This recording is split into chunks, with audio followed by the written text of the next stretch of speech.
Welcome to part 2 of Power Over Diabetes.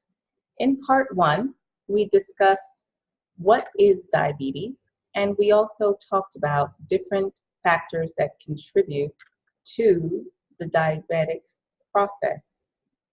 Now we're going to get a little bit deeper in terms of understanding some of the root issues as they pertain to diabetes. At this time, I want us to consider what we call the gut health connection. You see, bacteria play an important role in all types of disease, including diabetes. We often regard our gut health as a separate entity reserved for matters of our digestive well-being. However, our microbial balance within our digestive system is incredibly influential when it comes to our overall health. In fact, research has been suggesting that it is just as powerful a contributor to our health as our relationship with our external environment. Did you know that gut health is linked to diabetes, specifically by the autoimmunity issues that present themselves in the disease? For example, type 1 diabetes has been understood as being an autoimmune disease, meaning that the immune system attacks the healthy cells, which they mistakenly look at the cells in the pancreas and see them as being invaders. Research on type 2 diabetes, however, has increasingly been showing that there may be an autoimmunity component as well. Autoimmunity in all forms is commonly linked to what we call gut permeability. That being said, the key to health, and in this case, the key to being without diabetes, is through our gut. There are many ways to boost our gut health, including addressing food sensitivities, enforcing an anti-inflammatory diet, replenishing the body with essential nutrients, staying adequately hydrated, and surprisingly, many of these tactics are basically used to combat diabetes altogether. So now, let's look at what we term food as medicine. With numerous diets that claim to be the answer to your diabetes, it's hard to pick the right one for you when they often conflict with each other, right?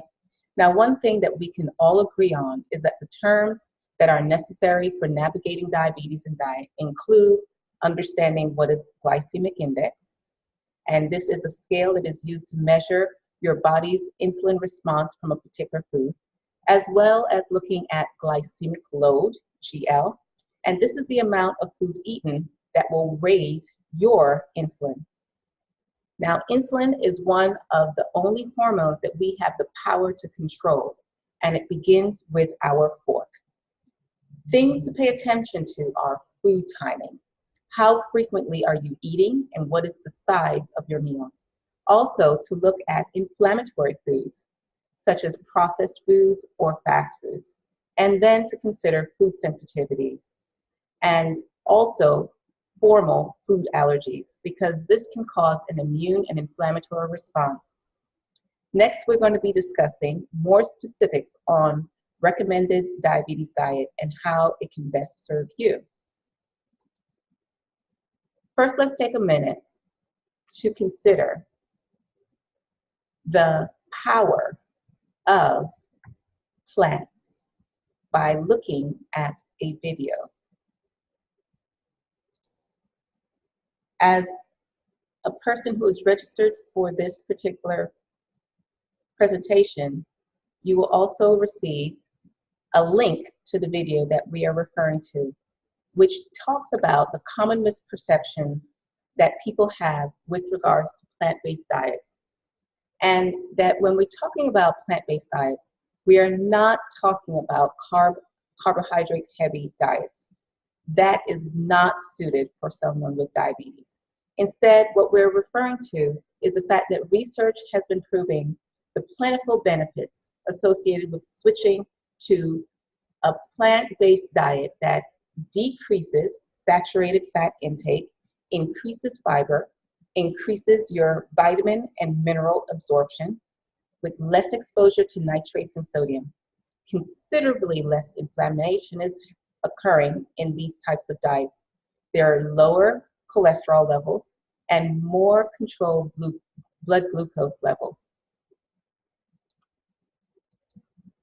Now, I don't need to tell you about the dangers of sugars because, unfortunately, one of the most abundant anti-nutrient in our diet that wreaks the most tremendous devastation on our health is simply sugar. In fact, there have been strong links between increasing the presence of sugar in our food supply and the prevalence of diabetes in our world today. For example, 150 calories of sugar per person per day. Diabetes rose by 1% in the population. This figure was present even with controlling factors of obesity, physical activity, and overall caloric intake. To put this into perspective, one 12-ounce can of soda has approximately 150 calories of sugar. And as you can see, the rate of diabetes is rising rapidly on this figure alone. Some of the essential nutrients are what we're going to talk about now. Diabetics are often deficient in many nutrients in the body. A few of those nutrients include ALA, also known as alpha-lipoic acid. This nutrient is anti-inflammatory, as an antioxidant, and is responsible for turning sugar into energy within the cells. Magnesium, this mineral is responsible for energy production and nerve function. According to the AMA, American Medical Association, an estimated 50% of the United States population is deficient in magnesium. Zinc is essential because it helps with the proper functioning of the pancreas, which, as you will recall, is responsible for the production and release of insulin. B vitamins, all of the B vitamins play an integral role in the body's many processes. One role in particular is that a diabetic health is correlated with the ability to properly metabolize carbohydrates. This ability is heavily impacted by the presence of B vitamins. Chromium helps to make insulin receptor sites more sensitive to insulin, and in turn, fighting the issues of insulin resistance. Now, because everyone's nutritional needs are highly individualized, I strongly suggest that you consult with us or another appropriate functional practitioner for appropriate lab work. Now let's talk about movement. Regular movement, particularly high-intensive interval training, what we refer to as HIIT, has been shown to provide significantly lower insulin levels and in turn, lower diabetes complications. But how, you may ask? Exercise, we all know, burns calories, which aids in the weight management and the decrease in the fat cells' demand for insulin. Exercise also increases the sensitivity of the insulin receptors, which lowers the blood glucose and insulin demand. Exercise also helps your body's detoxification systems and mobilization of toxins throughout your lymphatic system. Exercise activates over 500 genes in the body and allows for a more efficient utilization on hormones such as insulin. Exercise also helps to control hunger, decrease food craving, and the regulation of the body's energy. Last but not least, exercise makes you feel good so that you can decrease what we call comfort eating and things of that nature. What is your favorite way to get moving? Another important factor is stress relief. 90% of doctor visits can be connected to chronic stress in some way. It makes sense that when you consider all disease is impacted by stress, that diabetes is no different. Stress has 3 different ways in which it can impact an individual: physically, chemically, and emotionally. Stress affects diabetes specifically by decreasing the insulin receptor sensitivity. It also raises cortisol levels, and it causes sugary, salty, and fatty food cravings, thereby raising blood sugar. Fortunately, there are many ways to help you to manage your stress. What is your favorite stress relief methodology? And now let's talk about one of the most essential keys, which is the importance of sleep. Inadequate sleep leads to metabolic damage, glucose imbalance, increased food cravings, and breeds many of the risk factors associated with practically every disease that there is, including diabetes. Studies have linked sleep quality to the prevalence and the degree of insulin resistance.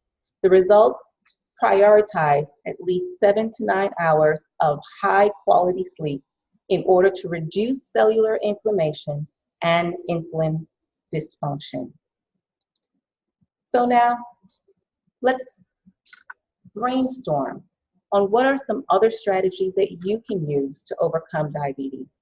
Well, they include things like making sure that you look into additional supplementation, consider intermittent fasting, mind-body practices, increase your fiber intake, make sure you're staying hydrated, and get your microbiome analyzed. Congratulations on proceeding through our entire training on how to empower yourself in the journey of diabetes. I am extremely passionate about sharing with you on this topic and helping you and others to transform your life, to revitalize your health and your well-being. If you have any further questions, please don't hesitate on reaching out to us. Remember, we are here for you.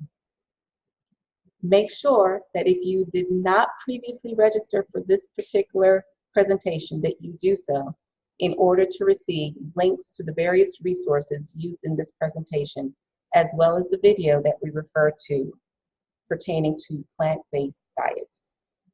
Thank you.